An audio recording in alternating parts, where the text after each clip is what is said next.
버겐카운티에 위치한 위안부 기린비가 건립 2주년을 맞았습니다.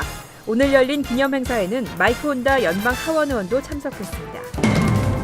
올해 서머타임이 오는 8일 일요일 새벽 2시부터 시작됩니다. 오는 4월 미국을 방문하는 아베 신조 일본 총리의 연방의회 연설이 성사될 듯하다는 전망이 나왔습니다. 올해 가족 초청이 및 스폰서 자격을 갖추는 데 필요한 최저 소득 기준이 발표됐습니다. 합법 취업 이민 개선을 위한 구체적인 행정 조치들이 다음 달 공개될 전망입니다. 이상은 이 시각 주요 뉴스입니다.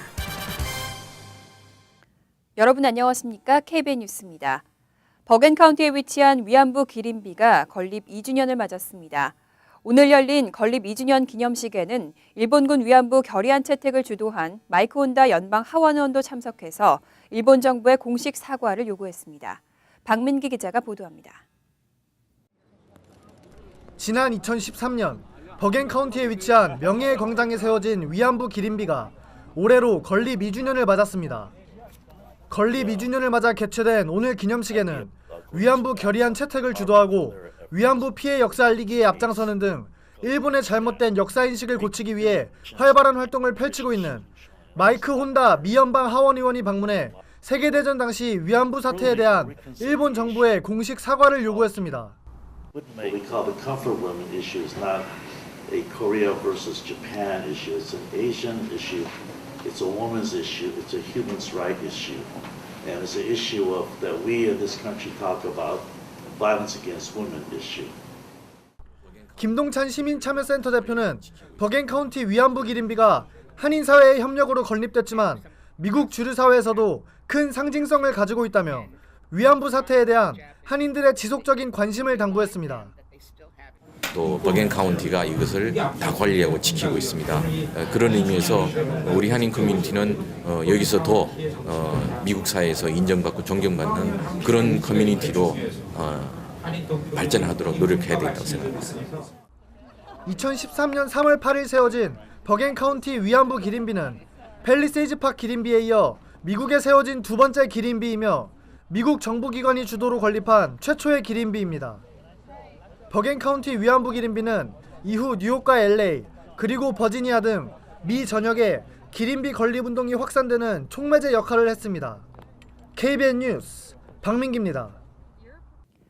올해 서머타임이 오는 8일 일요일 새벽 2시부터 시작됩니다. 토요일 저녁 주무시기 전에는 시계를 1시간 앞으로, 즉 밤 10시면 11시로 조정해 두시는 게 좋겠습니다. 올해 일광절약 시간제 서머타임은 오는 8일 새벽 2시부터 시작됩니다. 이에 따라 미국 동부의 8일 새벽 2시는 새벽 3시로 조정되고 뉴욕과 워싱턴 DC 등 동부 주요 도시들과 한국과의 시차는 현재의 14시간에서 13시간으로 1시간 줄어듭니다. 에너지를 절약하고 경제활동을 촉진하기 위해 도입된 서머타임은 3월 둘째 주 일요일 오전 2시부터 시작하고 11월 첫 번째 일요일 오전 2시까지 운영됩니다. 이에 따라 한국과 뉴욕을 오가는 국적기 운항 시간도 변경됩니다. 대한항공의 인천행 K082편은 8일부터 오후 1시에 출발하고 인천행 K086편의 한국 도착 시간은 다음 날 오전 4시 15분으로 1시간 빨라집니다. 뉴욕행 K081편과 K085편의 도착 시간은 각각 오전 11시와 오후 8시 30분으로 1시간씩 늦춰집니다. 아시아나항공 역시 인천행 OG21편의 도착 시간이 오후 4시 30분으로 앞당겨지고 뉴욕행 OG22편의 도착 시간은 오전 10시 40분으로 1시간 늦춰집니다. 어제 폭설로 인해 7번 전철을 비롯한 각종 열차 운행이 일시 중단됐습니다. 운행 중단으로 인한 출근길 혼잡에 시민들이 큰 불편을 겪었습니다. 어제 오전 8시께 7번 전철 5번 가역 인근의 터널 전력 공급 선로에서 원인 모를 화재가 발생했습니다. 이 화재로 타임스퀘어 42가와 헌터스 포인트 애비뉴역 양방향 구간의 운행이 일시 중지됐습니다. 현재 메트로폴리탄 교통공사는 화재의 원인을 밝히지 않은 상태지만 선로에 뿌려진 제설용 소금으로 인한 화재로 무게를 두고 조사가 진행 중입니다.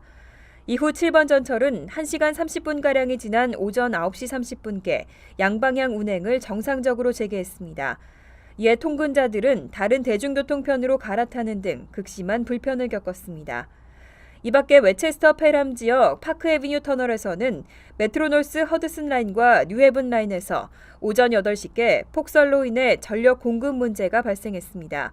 열차는 45분가량 지연됐고 뉴저지 트랜짓도 오전 9시께 엠트랙 열차의 전선 문제로 45분가량 운행이 지연되는 등 열차 지연 사태가 속출했습니다. 오늘 4월 미국을 방문하는 아베 신조 일본 총리의 연방의회 연설이 성사될 듯하다는 전망이 나왔습니다. 한인 단체들은 이 연설 저지를 위한 서명운동에 더 박차를 가하고 있습니다. 에드로이스 위원장 등 하원 외교위 위원들은 4일 방미 중인 정의와 국회의장과의 오찬에서 아베 총리의 의회 연설이 담당 상임위와 상의가 없이 기정사실화되고 있어 불쾌하다는 입장을 밝혔습니다. 오찬 참석자는 의원들의 반응에서 의회 연설이 성사 쪽으로 마무리되는 느낌을 받았다고 전했습니다. 한편 시민참여센터는 전국 13개 한인단체와 공동으로 아베 총리의 의회 연설 저지를 위한 서명운동을 벌이고 있습니다.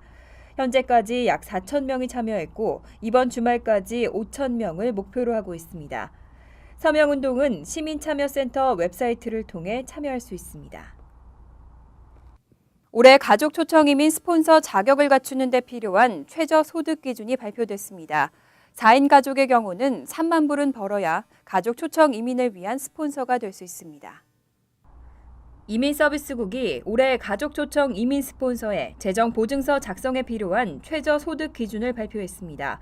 연방 빈곤선의 125%인 스폰서 최저 소득 기준은 초청 대상자를 포함한 가족 수에 따라 달라집니다. 2명일 경우는 19,912달러, 3명은 25,112달러이고 4인 가족은 33,312달러, 가족이 9명 이상일 때는 1명 추가될 때마다 5,200달러가 늘어납니다.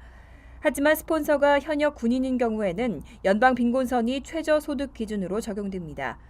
이민서비스국은 이를 지난 3월 1일자로 소급 적용한다고 밝혔습니다. 이 재정보증서는 가족 초청으로 영주권을 취득한 사람이 이후 복지 프로그램 수혜 대상자가 되는 것을 막기 위해 요구되고 있습니다. 만약 영주권을 취득한 사람이 이후 정부 보조금을 받게 되면 정부는 재정보증서를 제출한 스폰서에게 그 금액을 반환하라는 소송을 제기할 수 있습니다. 전국 사업장에서 전자고용인증 시스템을 의무화한 합법 노동력 법안이 연방하원 법사위원회를 통과했습니다. 공동 발의자가 25명이나 되는 만큼 본회의에서도 무난히 통과할 것이라는 전망이 나오고 있습니다. 공화당의 라마르 스미스 의원이 발의한 합법 노동력 법안이 연방하원 법사위원회를 통과했습니다. 지난 2월 27일 상정된 이 법안은 4일까지 25명의 공화당 의원들이 공동 발의자로 참여할 정도로 공화당 내에서 호응을 얻고 있습니다. 이에 하원 본회의에서도 통과될 것이 유력한 것으로 전망되고 있습니다. 법안은 현재 사용 중인 종이 종업원 채용 기록을 폐지하고 웹 기반의 이베리파이 시스템을 전국 모든 사업장에서 의무적으로 사용하도록 한다는 내용입니다. 또 본인이나 미성년 자녀의 사회보장번호에 잠금 조치를 취할 수 있게 해 사회보장번호 도용 가능성을 줄이겠다는 내용도 담고 있습니다. 한편 단속으로 거둬들인 벌금은 해당 주정부에 귀속되도록 규정했습니다. 주정부가 불법 고용 단속에 나서도록 유도한다는 방침입니다. 합법 취업 이민 개선을 위한 구체적인 행정 조치들이 다음 달 공개될 전망입니다. 지난달 확정된 취업비자 배우자에 대한 노동 허가에 이어 어떤 조치들이 나올지 이민자들의 기대가 높아지고 있습니다.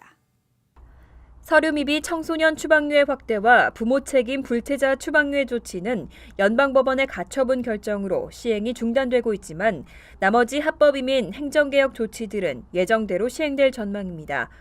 지난해 11월 20일 오바마 대통령은 국토안보부와 국무부, 노동부 등 합법 이민 행정 관련 부서에 3월까지 행정 개선 조치를 보고하도록 지시한 바 있습니다. 대통령의 지시에 따라 현재 관련 부서는 조만간 회각관에 이와 관련된 보고서를 제출할 예정입니다. 지난달 확정된 취업비자 배우자에 대한 제한적 취업 허용 조치에 이어 다양한 취업이민 개혁 조치들이 연이어 발표될 것으로 예상되고 있습니다. 현재 기대가 모아지고 있는 개선 조치는 연방노동부가 준비 중인 프리미엄 노동허가 신청제도 신설안과 연방국무부의 국가이익 면제 취업이민 확대 방안입니다. 또 국토안보부가 계획 중인 유학생 OPT 확대 방안도 졸업을 앞둔 유학생들의 취업 문호를 넓힐 것으로 전망되고 있습니다. 30년 후인 2044년에는 아시안을 포함한 소수계 인종이 더 이상 소수가 아닐 것이라는 전망이 나왔습니다. 소수계가 미국 인구의 절반을 넘기면서 주류가 될 것이라는 예측입니다. 센서스국은 2014년부터 2060년까지의 미국 인구 구성 변동 예상 보고서에서 2014년 현재 37.8%인 소수계가 2060년에는 56.4%로 늘어날 것으로 예상했습니다. 반면 2014년 62.2%인 비히스패닉 백인 인구는 2060년에는 43.6%로 축소될 것으로 추정했습니다. 보고서는 소수계가 주류가 되는 시점을 2044년으로 예상하며 그의 소수계의 점유율이 50.3%가 될 것으로 추산했습니다.